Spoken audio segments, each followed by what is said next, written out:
मैं कभी तुम पर अधिकार करना नहीं चाहता, कभी तुम्हें प्राप्त करना नहीं चाहता।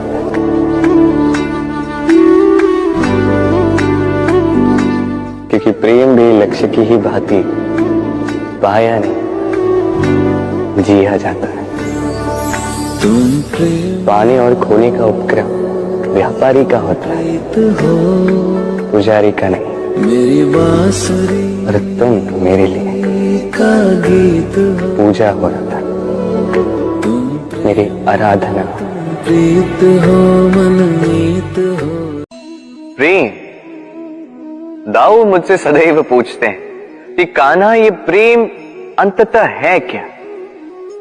माना कि ये समर्पण है, माना कि एक दूसरे में खो जाना है, किंतु इसका अनुभव क्या है, इसका भाव क्या है। अब प्रेम को पूर्णतः परिभाषित करना कान्हा के वश में तो नहीं है, क्योंकि ये प्रेम है इतना महान। किंतु प्रेम के विशुद्ध अनुभव के बारे में मैं बता सकता, अपने अनुभव को लेकर, जैसे मैं ढूंढ कर रहा हूं इस समय अपनी राधा के लिए, अपनी प्रेम के लिए। मैं राधा से अनंत प्रेम करता हूं, निस्वार्थ प्रेम करता हूं, किंतु फिर भी मुझे स्वयं को एक छलिया, स्वार्थी, लालची दिखाना पड़ रहा है। ये ढोंग मुझे करना पड़ रहा है अपने प्रेम के लिए। अब आप कहेंगे कि क्यों कृष्ण, ये सब करने की क्या आवश्यकता है?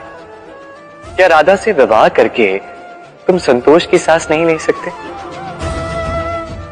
अवश्य ले सकता। राधा से विवाह करके मैं बहुत प्रसन्न रहूंगा, किंतु मैं जानता हूं कि मेरी राधा प्रसन्न नहीं रह पाएगी। राधा की ये माला अचानक टूट गई, सारे मोती बिखर गए। राधा ने मुझसे कहा कि ये माला उसके लिए बहुत प्रिय है, ये मोती अमूल्य है, उसके लिए विशेष। अब मेरी राधा के लिए विशेष है तो मैं बैठ गया इस माला को ठीक करने की।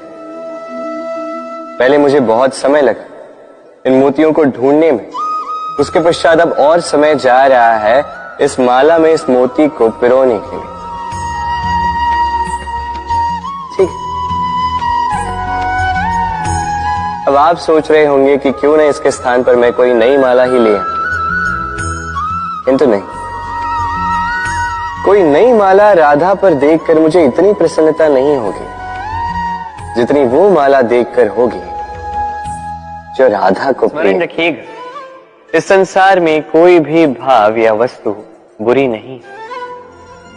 यदि आप मानते हैं कि बुरी है तो किसी कारण से ये बुराई आवश्यक है, अन्यथा ईश्वर इसे हमारे संसार में रखते ही। इस बुराई का उद्देश्य है हमें अच्छाई का आभास करवाना, ताकि हम अच्छाई में अपना लक्ष्य साध सकें। इसलिए बुरों से कभी घृणा मत कीजिएगा, ये तो केवल भलाई की आवश्यकता के जनक है, उन्हें भले में परिवर्तित कीजिए।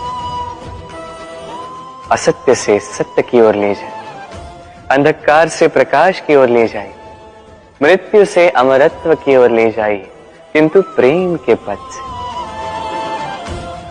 राधे राधे। बाबा कहते हैं कभी कीचड़ से या धूल से होली नहीं खेलना,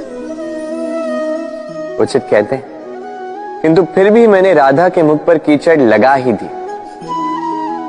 कारण क्या है? उसे सताना? कारण है उसे एक संदेश देना।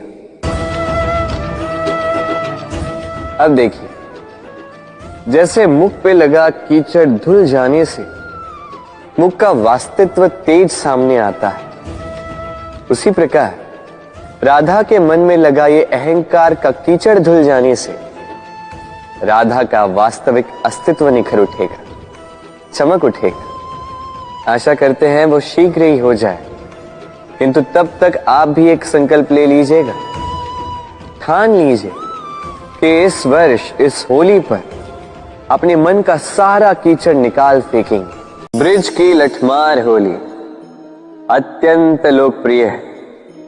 केवल इसलिए नहीं कि ये मेरे और राधा के गोलोक में अधूरी छूटी गाथा का एक भाग है, बल्कि इसलिए भी क्योंकि इसमें प्रेम, साहस और वीरता के भाव है। अब गोपियां ग्वालों के संग होली खेलना ही नहीं चाहती, और दूसरी ओर ग्वालों ने तो ठान ली है कि होली का यह त्योहार तो आज हम अपने प्रेम के संग ही खेलेंगे, अन्यथा कहीं नहीं जाएंगे। अब गोपियों के हाथ में ये लठ उनके हठ और उनके तिरस्कार का प्रतीक है।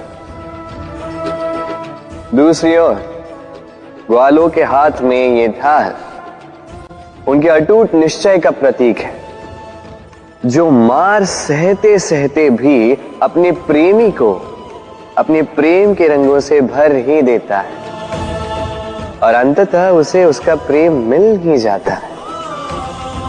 अर्थात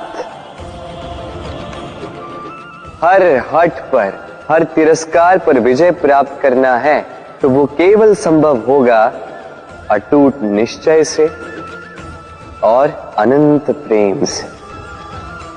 तो आइए मेरे साथ कहिए, राधे। सबसे बड़ी कला वो जो मन को प्रभावित करे, और सबसे बड़ा कलाकार वो जो औरों के मन में प्रवेश करे।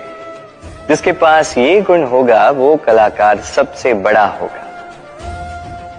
तो यदि ये संसार रंगमंच है तो हम इस रंगमंच के कलाकार, और यहां पर भी सबसे बड़ा कलाकार वही होगा जो औरों के मन में प्रवेश करेगा, वहां घर बसाएगा। और इस मन तक पहुंचने की सीढ़ी है ये 2.5 अक्षर शब्द प्रेम।